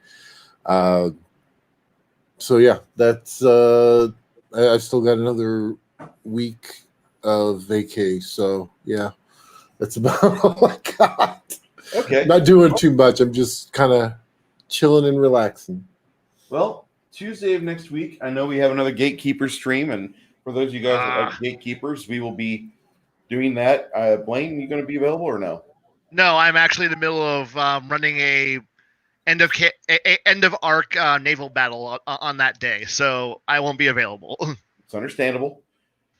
We'll know more as the weekend approaches, and for those of you that want to watch that, it'll be on the Gatekeepers channel, I believe, and I don't even know who's hosting it this next week, but appreciate everybody for being here. Shadzar's like, Blaine needs to really make a video on his channel. Maybe no, I don't. I really don't. Me without anyone else there to tell me no or to shut up would be a bad idea. Well, I just want to say thank you for all the chat people we've had in tonight's grouping. Everybody from Shadzar and Shawner Films. Just to let you know, those miniatures I've painted over the past 3 weeks, and I need to finish varnishing them. Nice. These guys here. Yeah, I know. One of these days, this desk will be clear. I've got a lot. No, it won't. I've got a lot to work on. Well, this used to be worse. Whenever I first, about 8 months ago, my cousin emptied out her storage locker, and all the stuff I had in Illinois was in that storage locker. And I'm like, I forgot all about you. And like 2/3 of it was finished stuff, and the other third was things that me and Garrett hadn't painted yet. So, yeah, Shadzar said you'll get monetized overnight by rambling. I think that's pretty accurate. Oh yeah, I can just pull a gaming version of Philip DeFranco and I'll be fine. So there we go. All right. So from everybody here at the Tablebreakers, Garrett and Blaine. Happy. Blaine, you want to escort us out? I know you said you think you've talked a lot so far, but I have talked a lot.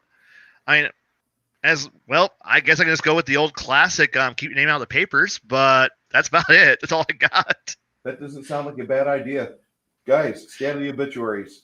That's true. I don't think that's exactly what he meant, but we'll go with it. Hey, out of the papers, any way you can say out of the papers is a good way to get out of the papers. So, True story.